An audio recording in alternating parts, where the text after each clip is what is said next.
You won't believe what happened to us. One moment we're living our normal lives, and the next, a group of so-called cops showed up at our door, claiming they were sent to evict us. It sounds like a nightmare, right? But here's the twist: these weren't real officers.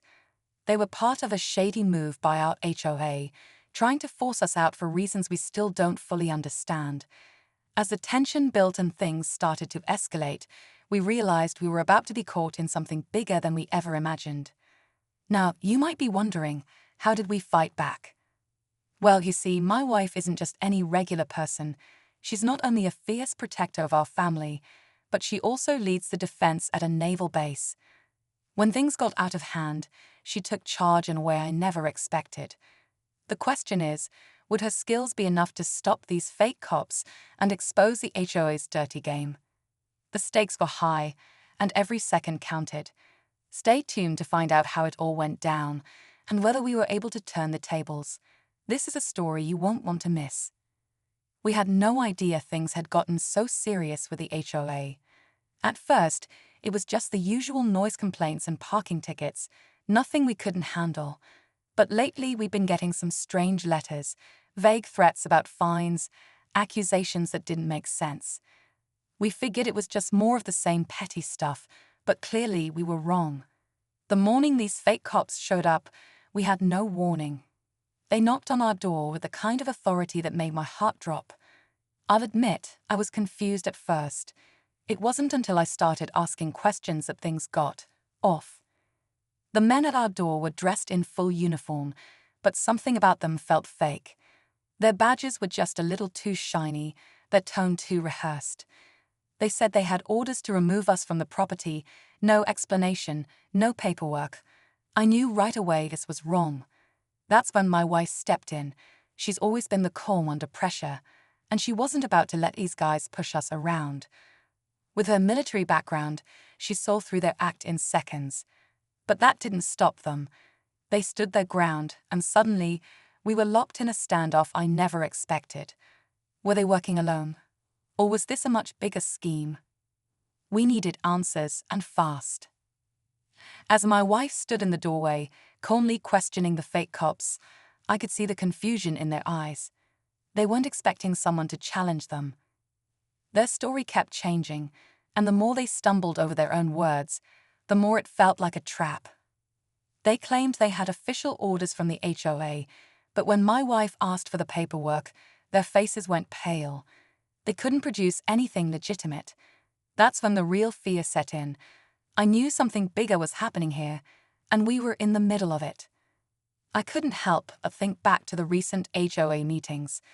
There had been whispers about new management, some shady characters moving in behind the scenes. People had been talking, but no one really knew who was pulling the strings. Was this some power play, a tactic to get us out of the neighborhood for reasons we hadn't even begun to understand? As my wife tried to get a better read on the situation, I watched the men start to exchange nervous glances. That's when I realized they weren't just here to evict us. They were here to intimidate us into backing down. But we weren't backing down. My wife was trained to stay calm under pressure, but I could see the wheels turning in her head, strategizing, calculating our next move. We needed proof, something concrete that we could use to expose what was really going on. But as the seconds ticked by, I couldn't shake the feeling that someone was watching us. Hi. Just as my wife was about to call the local police to report the suspicious officers, a car pulled up outside, fast. A black SUV, tinted windows, and a license plate I couldn't make out. The door opened, and a man stepped out who I immediately recognized. It was Greg, the HOA president. He was the last person I expected to show up here. Greg had always kept a low profile, managing the neighborhood like a shadow, but everyone knew his connections ran deep. He was the kind of guy who never made a move without a hidden agenda. His presence only added to the mounting tension. The fake cops seemed to relax slightly at the sight of him, and I couldn't tell if they were working for him or if he was just a pawn in whatever game they were playing. But one thing was clear: things were spiraling out of control, and we were right in the middle of it. Just as my wife was about to call the local police to report the suspicious officers, a car pulled up outside, fast. A black SUV, tinted windows, and a license plate I couldn't make out. The door opened, and a man stepped out who I immediately recognized. It was Greg, the HOA president. He was the last person I expected to show up here. Greg had always kept a low profile, managing the neighborhood like a shadow, but everyone knew his connections ran deep. He was the kind of guy who never made a move without a hidden agenda. His presence only added to the mounting tension. The fake cops seemed to relax slightly at the sight of him, and I couldn't tell if they were working for him or if he was just a pawn in whatever game they were playing. But one thing was clear. Things were spiraling out of control, and we were right in the middle of it. Greg's cold smile didn't help matters. He walked up to the front door like he owned the place, nodding at the fake cops as if he'd been orchestrating this whole thing from the start. "I see we're having a little misunderstanding," he said, his voice smooth, calculated. "Let me handle this." The way he said it made my stomach turn. There was no doubt now. We weren't just dealing with some rogue HOA members. This was bigger. It felt like a conspiracy, like the whole neighborhood had been turned into a pawn in a dangerous game. I couldn't shake the feeling that Greg was hiding something, and whatever it was far worse than I could have ever imagined. Greg stepped closer, his smile never wavering. "This is for the good of the neighborhood," he said, almost as if trying to convince himself more than anyone else. "You two have been causing too much trouble. It's time to move on." He motioned to the fake cops, who still stood there, unsure of their next move now that their plan was starting to unravel. My wife didn't flinch. She knew exactly how to handle someone like Greg. With a calmness I envied, she pulled out her phone and dialed the naval base's security team. They weren't just any officers. They were trained in handling real threats, and this was starting to feel like one. Just as she spoke, I saw the real twist. Greg's expression shifted from confident to nervous in an instant.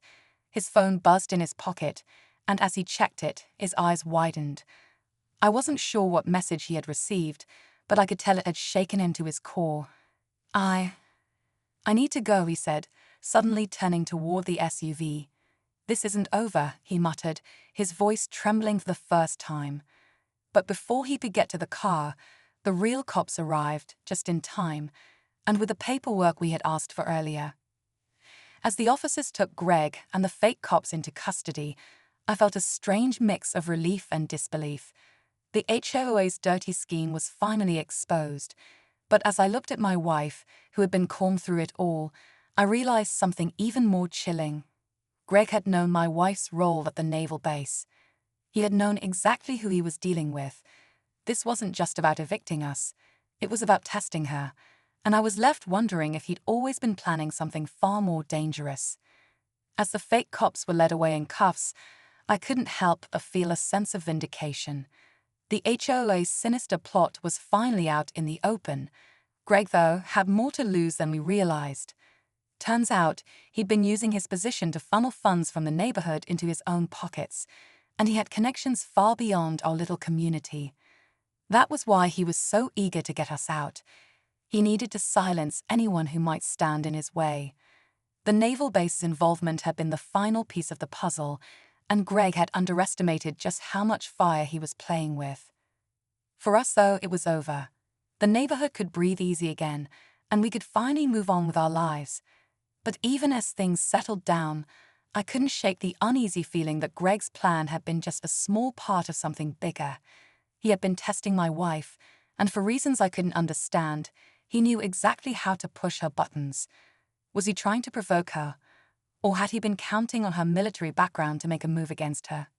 In the weeks that followed, we saw more than one neighbor leave the HOA, and rumors of corruption started spreading like wildfire. As for Greg, he vanished without a trace, likely moving on to his next scheme. But we were done. It was a reminder of how far people will go to get what they want, and how important it is to stand up for what's right, no matter the odds.